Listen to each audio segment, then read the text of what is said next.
Don't know. I mean, I play the lottery, so if I hit the lottery, I hope I can stop tomorrow. No, But if but it's something you're passionate about, you are I'm Haiti joking. I'm advocate. joking. I'm joking. I I'm was told joking. that there's no retirement for someone like you who is This is true. passionate about This is true. every evening. I think it's at 5 that you start and I start at until 4 p.m., 4:30, 5, 5:30, and 6. I mean, you are correct. There is no retiring for me. I hope to do it for the rest of my life. Not as many hours, but I certainly want to do this for the rest of my life. I will tell you, there is, in terms of staying in Miami, I have no desire to go to another place. I mean, Miami has been so good to me, and not to mention, I've worked on so many relationships over the years. To go to another market or to go to a cable news network or something like that, I'd walk away from all those relationships and my relationship with the Haitian community here and with my relationships with the people of Haiti too. So I have no desire to move on somewhere else after building a pretty nice foundation here.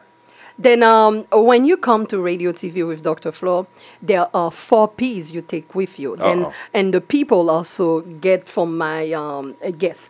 You already tell us about the person. You focuses that the person blend with the professional. That you are a truth teller.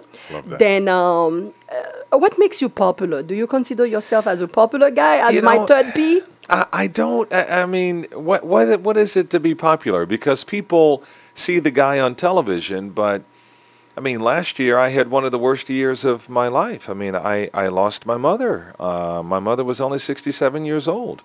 I think about it every day. I cry every day for her. But when I go to the grocery store, nobody wants to see that guy. They want to see that guy who's smiling and who's professional on television.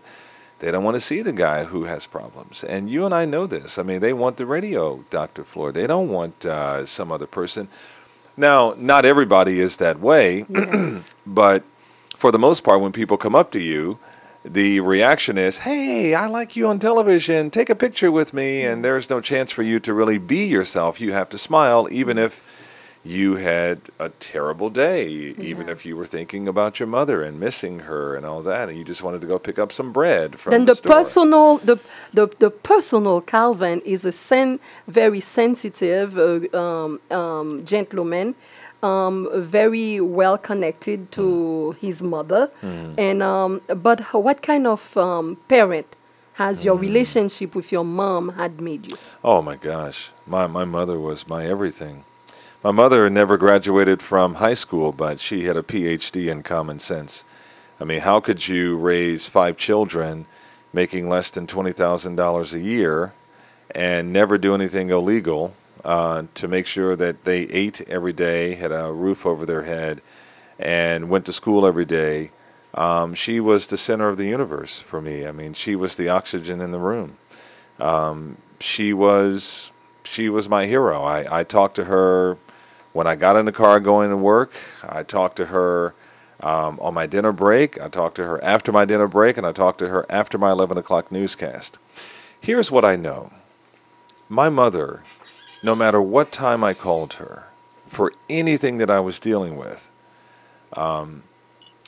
you could be in the middle of a conversation with her, and her phone would ring, and if my name popped up on her phone, she would cut you off and talk to me.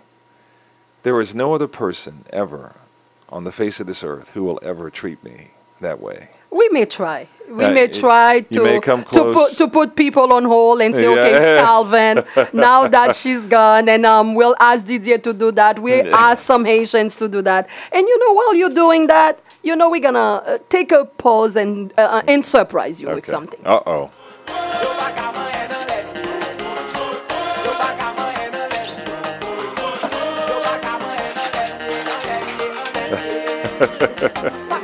Wow.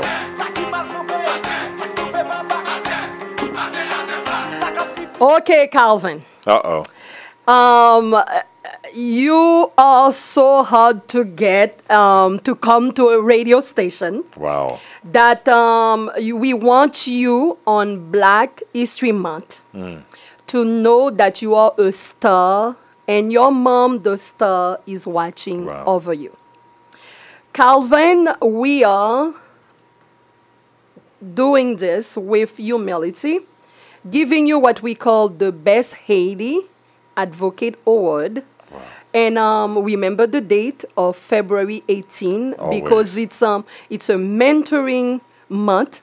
It's a month that says a lot. Friendship, love, and everything.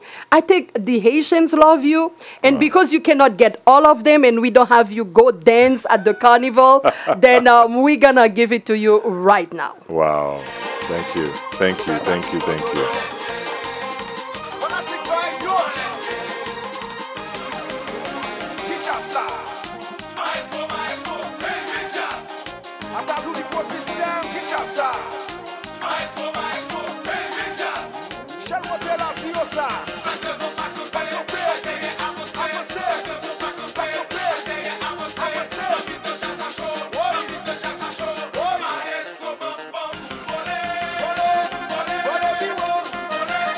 Calvin, now that your mom is watching over you, now that you know how to eat cabrit, or you know, now that we get something personal out of you.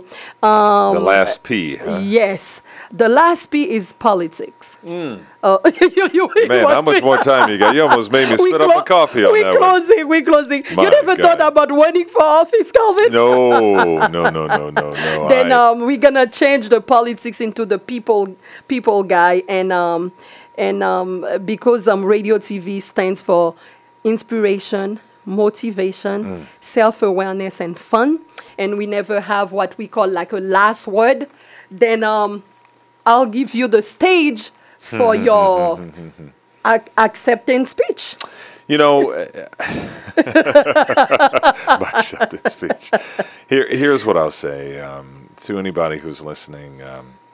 I know for the younger generation, and sort of like the Cuban generation too, in terms of the millennials, their parents or grandparents have told them not to go back.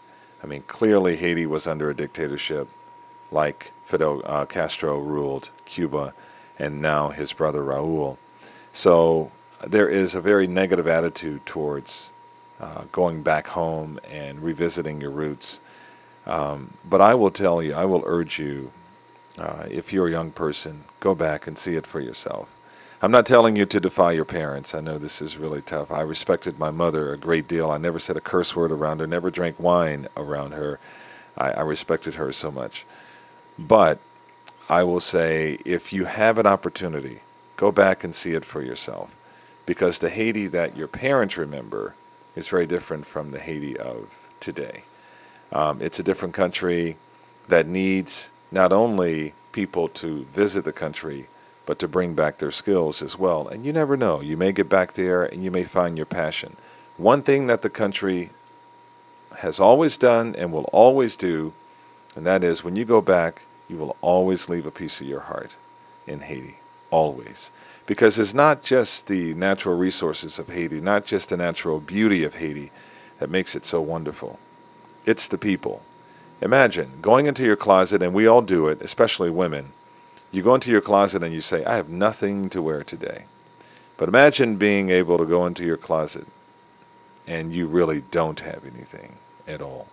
So the people, even though they don't have much, I'm not speaking of all of them, because there are some who are doing really well, much better than you and me. Mm-hmm. But then there are so many who are not doing well, over 2 million who are not doing well. But of those 2 million, I guarantee you 80 to 90% would be willing to give you the shirt off their back if you needed it. And they don't have many shirts to give, but they'll give you the shirt off their back. That, I believe, is part of the human condition in Haiti that makes the people so wonderful, not to mention the fact that I've learned more about myself than I've learned about anything by going over to Haiti. We can do more than what we ever imagined.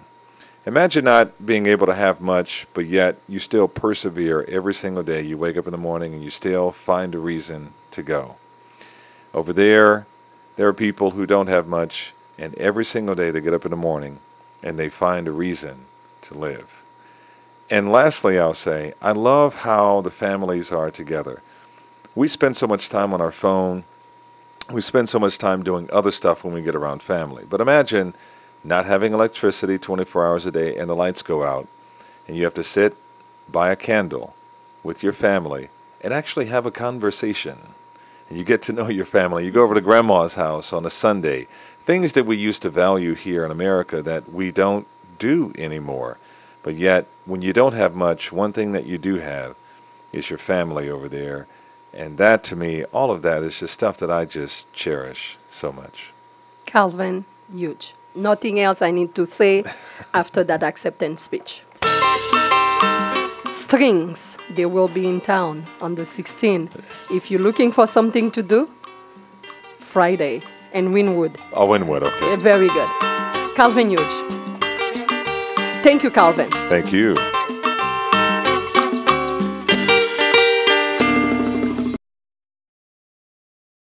I'm Dr. Flore Lindor-Latortue. I'm a professional business consultant and a radio host. Our services range from advertising, marketing, hosting, and event planning. Call me right now, 786-521-7321. Nous vous offrons des services en français, en anglais, en espagnol et en créole. Relez-moi en 786-521-7321. Votre mariage, des activités sociales, débats, commentaires, ça c'est nous. 786-521-7321.